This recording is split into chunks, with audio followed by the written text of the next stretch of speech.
Fighting the Flying Circus by Captain Eddie Rickenbacker. Chapter 13. America's First Ace. At the close of the war, 94 Squadron not only held first place among all American squadrons in the length of service at the front, but we held the record in number of enemy planes brought down and the record number of aces for any one squadron as well. I believe no single squadron in the world has won similarly so many victories as the American 94 Hat in the Ring Squadron had credited to it during the first 6 months of its existence. Our victories, which were confirmed, totaled 69, ending with the last aerial victory of the war, that of Major Kirby, who shot down his first and last enemy machine just northeast of Verdun at about noon on Sunday, November 10, 1918. Many of the pilots who had gone out on their first patrols with me counted themselves later among the American aces.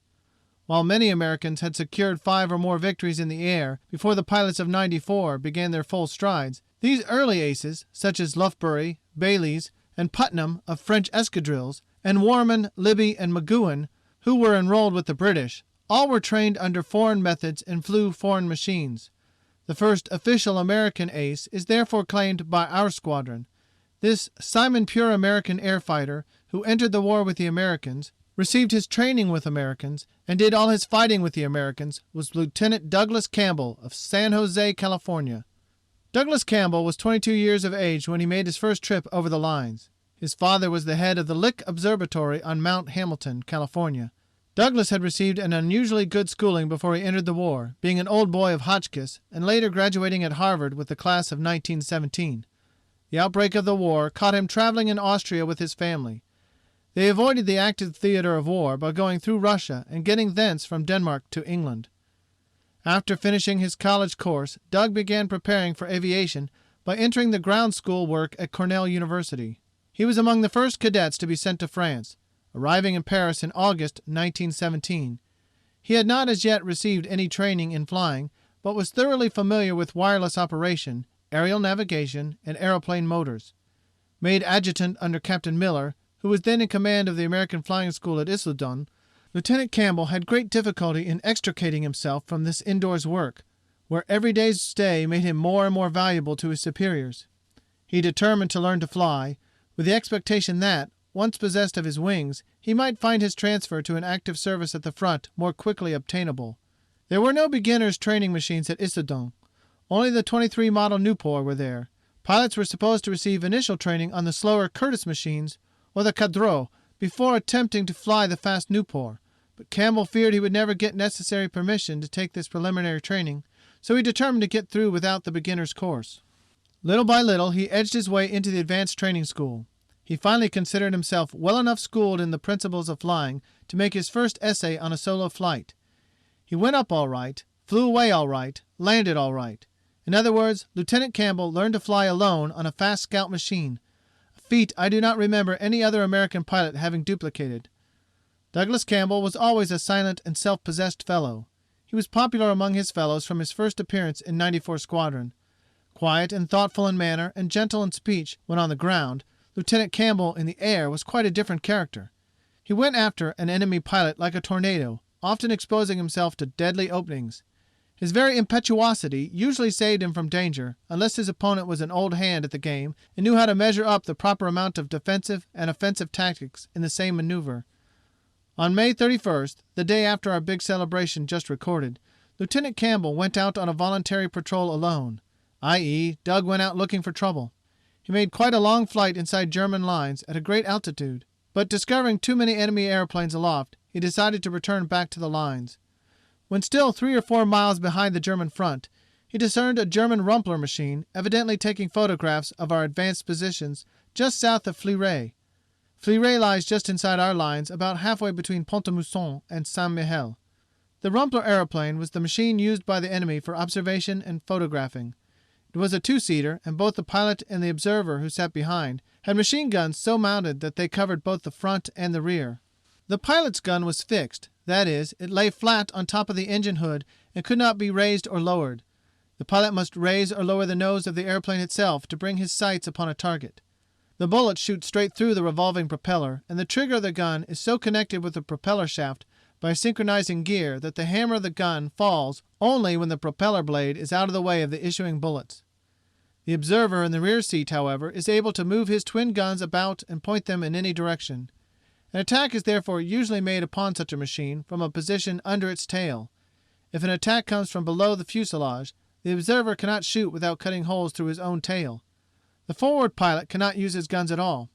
The only defense against such an attack is a quick swing to the left or right, so that the observer can see the attacking enemy and bring his guns into action. This move the attacking airplane must anticipate. Campbell was coming into the enemy's range from a very favorable direction. He had the sun at his back, and moreover, he was coming from Germany into France. His presence in that direction would not be suspected. Maneuvering until he was sure of his position, Lieutenant Campbell first tried a diving attack from above and behind the Rumpler. He had an excellent chance of killing the observer with the first burst long before the latter could swing his guns around and aim them, but no such easy victory awaited him. As he began his dive he began firing. 6 or 7 shots issued from the Nieuport's single gun, and then it jammed. The observer turned around and saw the diving Nieuport almost upon him. He quickly seized his own gun and got to work. Campbell was compelled to fly a wide circle away out of range while he worked the breech block of the Vickers and freed the jam. Now it must be a contest between a one-man scout and a two-man fighting bus. The best pilotage and the coolest nerve must win. As Doug returned to the attack he discovered at once that he had a veteran pilot against him. The Rumpler crew showed no sign of panic or fear. The Heinies did not even propose to retreat. Campbell approached somewhat warily and began a study of the enemy's tactics. The Nieuport could turn and twist with much greater agility than the heavier machine, had greater speed and a faster dive. Underneath the Rumpler was a safe position from which the American could keep out of view and occasionally point up his nose and let go a burst of bullets through the enemy's floor. Campbell darted in, braving a few hurried shots, and secured his position, but he didn't keep it long. With a skill that won from Campbell still greater respect for his pilotage, the German pilot suddenly banked over, giving his observer an excellent shot at the Nieuport below. It was no place to linger in, and Douglas quickly vacated. He dived again and came away at a safe distance. Again he turned the proposition over in his mind. These fellows were evidently desirous of a real battle. Well, thought Campbell to himself, let the best man win. Here goes. Circling the enemy again and again at such speed that no careful aim at him was possible, Campbell smiled grimly to himself as he saw the observer frantically continue his firing. At this rate he must soon exhaust his ammunition, and then Campbell's turn would come. Doug continued his maneuvers, at times firing a shot or two to tempt the Boche into still greater activity. Round and round they went, the Hun pilot attempting to kick his tail around to keep pace with the quicker circles of the flitting Nieuport. The pilot was surely a wonder. The observer, however, was not in the same class as the air fighter. For 15 minutes Campbell continued these maneuvers. So far as he knew, not a single bullet had entered his plane.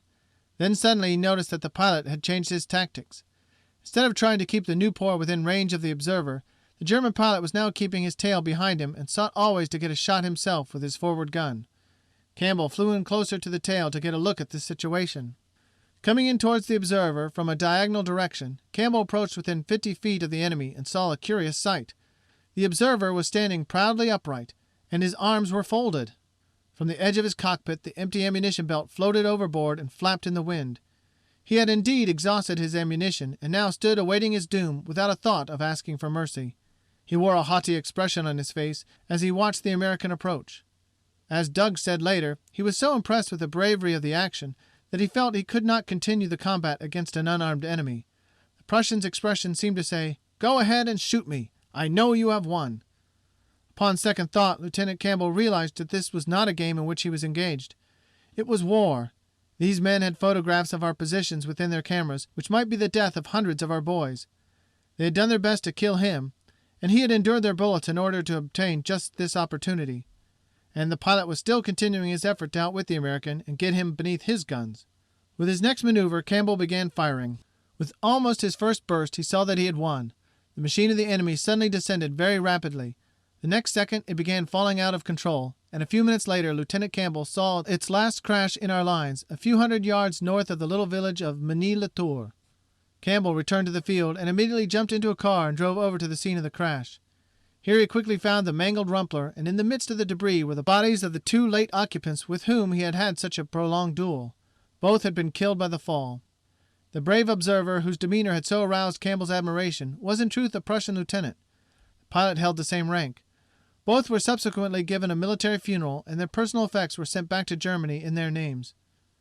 Lieutenant Campbell detached from the conquered Rumpler the black crosses which decorated its wings and brought them home with him as first evidence of his well-won victory. As the machine crashed within our lines, it required but a few more hours in which to have Lieutenant Campbell's victory officially confirmed. It was his 5th. He had been the first American pilot to win 5 official confirmations. Douglas Campbell that night received the heartiest congratulations from all the boys in the squadron as the first American ace. The news was telegraphed to the whole world, and for a month the congratulations of the world came pouring in upon him. Almost self-taught and equipped with not the safest machine at the front, Douglas Campbell had within 6 weeks of his first flight over the lines fought 5 successful duels with the boasted air fighters of the Germans. During the early hours of the same day on which Campbell was bringing this distinguished honor to the 94th Squadron, an episode occurred which illustrates the great aid that airplanes give to the land forces in warfare. Sadly enough, this illustration is negative rather than affirmative, for it shows the misfortune that resulted from the failure of our troops always to use our airplanes before a contemplated advance. Northwest of Chypre, a small offensive movement had been planned by the American infantry. By some means or other, the enemy had received advanced information of this attack and had prepared a trap for them. According to the prearrangements, our artillery began the show with a terrific bombardment of shells along the German trenches. Something like 20,000 shells were poured into a small area of ground inside of 1 hour. Then the doughboys got the word and went over the top. They raced along across no man's land, dropped into the first line of trenches of the Germans, crawled out of them and went on to the second. All the way on to the third line of trenches of the Germans they continued their victorious course. When they arrived there they counted up their prisoners and found the whole bag consisted of but one sick Heine, whom the Germans had been unable to remove. While they were scratching their heads over this extraordinary puzzle, German gas shells began to drop among them. The enemy had calculated to an inch the exact positions they had just evacuated, and they quickly filled the trench lines with deadly fumes. Over 300 of our boys were gassed more or less seriously before they had time to meet the devilish menace. Then they realized they had wasted their ammunition upon vacant trenches and had blindly walked into a carefully prepared trap. One single preliminary aeroplane flight over this area before beginning the offensive would have disclosed to our troops the whole situation. In fact, I believe this function of seeing for the Army is the most important one that belongs to the aviation arm in warfare. Bombing, patrolling, and bringing down enemy airplanes are but trivial compared to the vast importance of knowing the exact positions of the enemy's forces and looking before you leap. On the morning of June 1st, I had an interesting little fracas with an enemy 2-seater Rumpler some distance within the German lines. But this pair of Boche airmen was evidently not related to the team that Doug met on the day before. They died for the ground and continued their course homeward regardless of my earnest invitations to come back and fight it out. Much disappointed with a fruitless day's work, I went home and arranged to take a little joyride by automobile over to Nancy, the principal city in this part of France. Nancy is a city of 30,000 or thereabouts, and is called by Frenchmen the Little Paris of the East. After 4 years of war, its shops are now almost empty, and its glory considerably dimmed.